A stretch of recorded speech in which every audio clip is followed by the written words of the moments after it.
حمدا مصليا أما بعد فقد قال الله تعالى في القرآن الكريم وفي القرآن المجيد بفضل بسم الله الرحمن الرحيم إنما إلهكم إله واحد لا إله إلا هو الرحمن الرحيم صدق الله العلي العليم. இந்த உலகத்தில் மனிதன் தோன்றிய காலத்திலிருந்து மனிதர்களுக்கு மத்தியில் கருத்து வேறுபாடுகள் இருந்து கொண்டேதான் இருந்தது. அதிலும் குறிப்பாக கடவுள் இருக்கிறானா, இறைவன் இருக்கிறானா, இல்லை கடவுள் இல்லையா, உலகம் தானாக உருவானதா என்ற கருத்து வேறுபாடு அதிகமாக முக்காலத்திலிருந்தே நடந்து கொண்டிருந்தது. அதாவது இறைவன் இருக்கிறான் என்று சொல்லக்கூடியவர்களே ஒரு கருத்தில் இல்லை. ஒரு சிலர்கள் சொல்கிறார்கள் ஒரு கடவுள் தான், இன்னும் சிலர்கள் சொல்கிறார்கள் நன்மைக்கு ஒரு கடவுள், தீமைக்கு ஒரு கடவுள், இன்னும் சிலர்கள் சொல்கிறார்கள் முக்கடவுள், 3 கடவுள் இருக்கிறார்கள், இன்னும் பலர்கள் சொல்கிறார்கள் இந்த உலகத்தில் இருக்கும் அனைத்தும் கடவுள் தான், அது கல்லும் மண்ணும் மலையும் மரமும் கடலும் அது அனைத்துமே கடவுள் தான் என்று கடவுள் இருக்கிறான், இறைவன் இருக்கிறான் என்று சொல்லக்கூடியவர்கள் சொல்கிறார்கள்.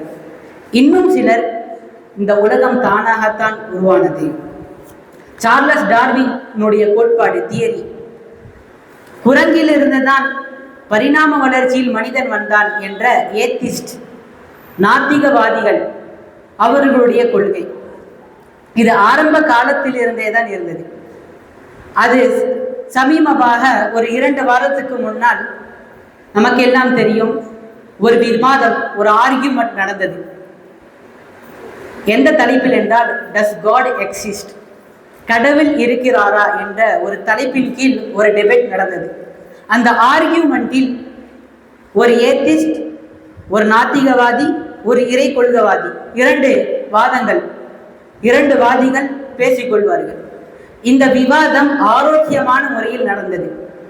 இந்த விவாதம் 2 மணி நேரம் 5 பகுதிகளாக நடந்தது. முதலாவதாக ஓப்பனிங் டிபேட், ஓப்பனிங் ஆர்கியூமெண்ட், இவங்க வாதத்தை அவங்க வைப்பாங்க, அவர்களுடைய வாதத்தை அவர்கள் வைப்பார்கள். 2வதாக கோர் ஆர்கியூமெண்ட், மறுத்து பேசுறது, அவர்கள் பேசியதை இவர் மறுத்து பேசுவது.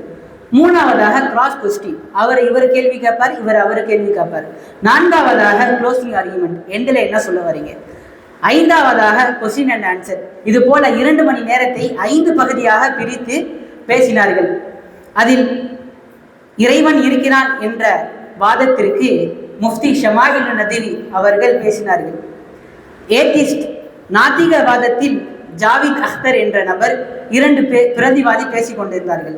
இந்த ஆர்கியூமெண்டுடைய ஆரம்பத்திலேயே எதை நீங்கள் ஆதாரமாக காட்ட வேண்டும் என்பதை சொல்லிவிட்டார்கள், எதை நீங்கள் ஆதாரமாக காட்டக்கூடாது. அதாவது கடவுள் இருக்கிறான், இறைவன் இருக்கிறான் என்பதற்கு, இறைவன் இல்லை என்பதற்கு நீங்கள் இதை ஆதாரமாக காட்டக்கூடாது. முதலாவதாக சயின்ஸ், விஞ்ஞானம், அறிவியலை நீங்கள் ஆதாரமாக காட்டக்கூடாது. ஏன்னா சயின்ஸ் என்பது ஒரு பிராக்டிக்கல், அதாவது ஒரு வஸ்துவின் மீது அதை செயல்படுத்தி அதை பரிசோதனைப்படுத்தி பின்னர் தான் அதனுடைய ரிசல்ட் தெரியும். இதை நீங்கள் சயின்ஸை ஒரு ஆதாரமாக கடவுள் இருக்கிறான் என்பதற்கோ இல்லை என்பதற்கோ ஆதாரமாக வைக்கக்கூடாது. 2வது சமய புத்தகம், அதாவது வேதங்கள், எந்தெந்த சமயத்தில் என்னென்ன வேதங்கள் வந்திருக்கிறோ அதை நீங்கள் ஆதாரமாக காட்டக்கூடாது. அது குர்ஆனாக இருக்கட்டும், பைபிளாக இருக்கட்டும், கீதைகளாக இருக்கட்டும், எதுவாக இருந்தாலும் கடவுள் இருக்கிறான் என்பதற்கும் இல்லை என்பதற்கோ நீங்கள் அதை ஆதாரமாக கொண்டு வரக்கூடாது. இது 3வது கண்டிஷன், அப்சர்வேஷன், அதாவது ஐம்புலன்கள், ஹிஸ்ஸியத்தான புலன்கள் நம்ம சொல்லுவோம்ல, கண்ணால் பார்ப்பது, காதால் கேட்பது, தொடுனார். இந்த கடவுளை நீங்க காட்டுங்க, நாங்க தொடுறோம், கடவுளை பேசுறீங்க, நாங்க கேட்கிறோம் என்று இந்த வாதமும் இருக்கக்கூடாது. இந்த 3 இது உட்பட்டு நீங்க இந்த விவாதத்தை ஆர்கியூமெண்ட் நடத்தலான்னு சொல்லி இந்த ஆர்கியூமெண்ட் ஆரோக்கியமான முறையில் நடத்தப்பட்டது. இதுல ஏத்திஸ்டா இருக்கக்கூடிய ஜாவித் அக்தர் பல விஷயத்தை கடவுள் இல்லை, கடவுள் இறைவனால் இந்த உலகம் உருவாக்கப்படவில்லை என்பதற்கு ஒரு அறிவு சார்ந்த தத்துவங்களை, இது அனைத்துமே அறிவு சார்ந்து, எந்த ஒரு மதத்தை சார்ந்தோ ஒரு சயின்ஸை சார்ந்தோ கிடையாது, அறிவு சார்ந்து அனைத்து வாதமும் வைக்கப்பட்டது. அவர் ஏத்திஸ்டாக இருக்கக்கூடிய, நாத்திகவாதியாக இருக்கக்கூடிய ஜாவித் அக்தர் பல கேள்விகள் கேட்கிறார். அதில் சிலதை மட்டும் சொல்கின்றேன். முதலாவதாக அவர் கடவுளை பற்றி இந்த கடவுள்கள் என்பது மனிதர்கள் உருவாக்கியது. எல்லா காலகட்டத்திலும் மனிதர்கள் தான் கடவுளை உருவாக்கினார்கள். ரோமானியர்கள் அவர்கள் ஒரு தனி கடவுளை உருவாக்கினார்கள். எகிப்துகாரர்கள் அவர்கள் ஒரு தனி கடவுளை உருவாக்கினார்கள். இது போல மனிதர்களுக்கு வசதிக்கு ஏற்ப அவரவர்கள் கடவுளை உருவாக்கி கொண்டார்கள் என்று அவர்கள் சொல்கிறார்கள். இன்னும் பிற்காலத்தில் வரக்கூடியவர்கள் அவர்களுக்கு தோதுவான கடவுள்களை அவர்களை உருவாக்கி கொள்வார்கள் என்று முதல் வாதத்தை வைத்தார். இரண்டாவதாக ஃபைத் இருக்கக்கூடாது. அதாவது ஃபைத் என்பது கண்மூடித்தனமாக நம்பக்கூடியது. நம்மளிடத்தில் சொல்ல போனால் ஈமான், அல்லாஹுவையும் ரசூலையும் நாம் கண்மூடித்தனமாக நம்புகிறோம். ஃபைத் என்பது அவர்கள் வாதம் கிடையாது.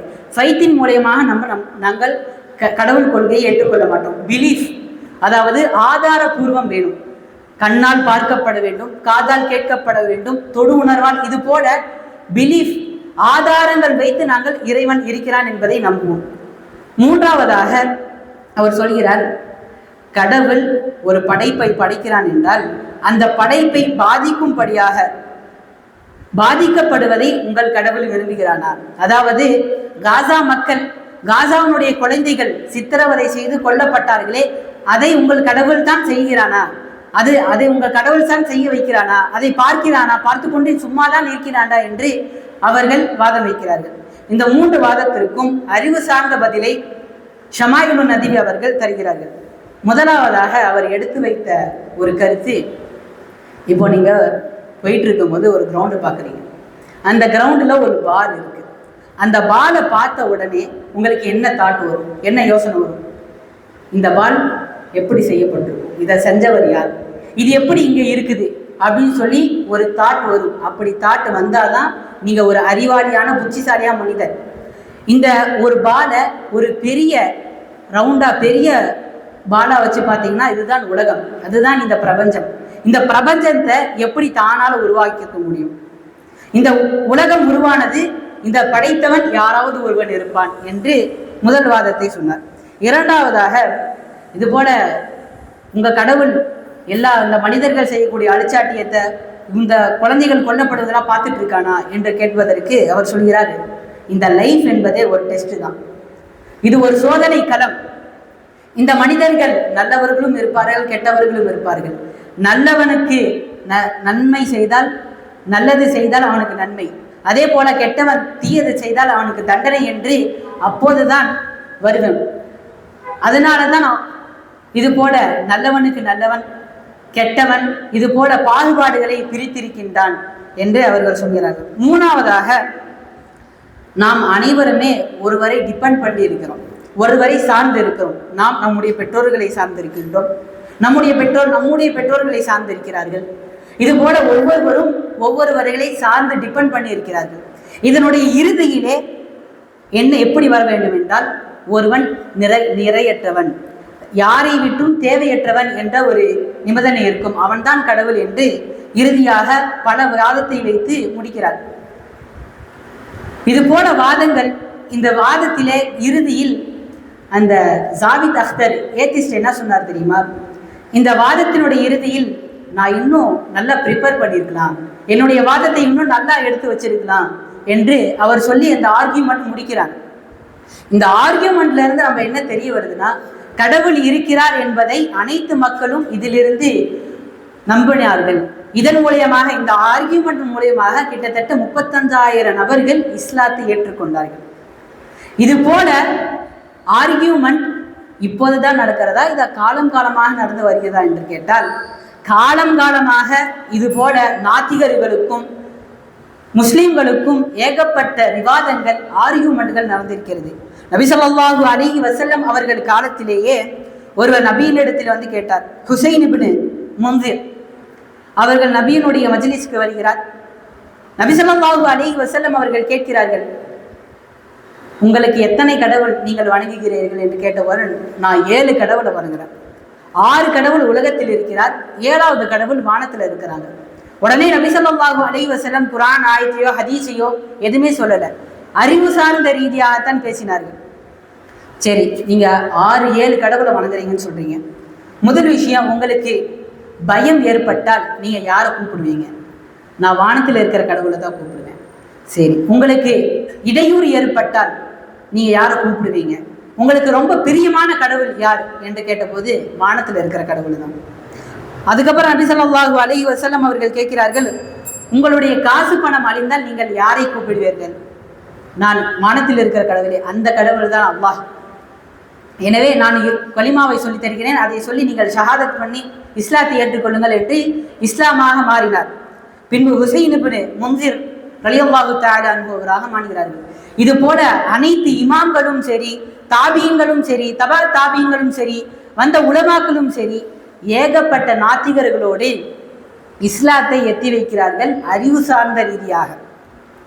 அபு ஹனீஃபா ரஹ்மத்துல்லாஹி அலைஹி அவர்களாக இருக்கட்டும், கஸாலி ரஹ்மத்துல்லாஹி அலைஹி அவர்களாக இருக்கட்டும், ராஜி ரஹ்மத்துல்லாஹி அலைஹி அவர்களாகட்டும், ஏகப்பட்ட நபர்கள் இதை குறித்து நாத்திகவாதிகளிடத்திலே ஆர்கியூமெண்ட் செய்திருக்கிறார்கள். நான் ஒரே ஒரு நிகழ்வை சொல்லி முடித்து விடுகிறேன். அபு ஹனீஃபா ரஹ்மத்துல்லாஹி அலைஹி அவர்கள் ஒரு நாத்திகரை பார்த்து ஒரு நாத்திகரிடத்திலே பேசிக் கொண்டிருக்கும் போது அந்த நாத்திகவாதி அபு ஹனீஃபா ரஹ்மத்துல்லாஹி அலைஹி அவர்களிடத்திலே கேள்வி கேட்கிறார்.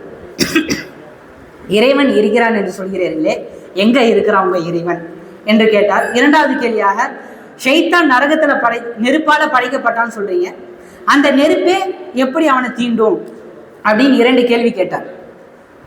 அதற்கு அபு ஹனீஃபா ரஹ்மத்துல்லாஹி அலைஹி அவர்கள் சொல்கிறார்கள், முதலாவது இறைவன் எங்கே இருக்கிறார் என்றால் அதற்கு ஒரு உதாரணத்தை சொல்கிறார்கள். பால் இருக்குல்ல, பாலில் நெய் எங்கே இருக்கு எனக்கு காட்டுங்க அப்படின்னு சொன்ன உடனே, இல்லை பாலில் நெய் உடனேலாம் காட்ட முடியாது, அது நிறைய ப்ராசஸ் பண்ணணும், பாலில் அப்படிலாம் நெய்யை உடனேலாம் காட்ட முடியாது, அது போல தான்.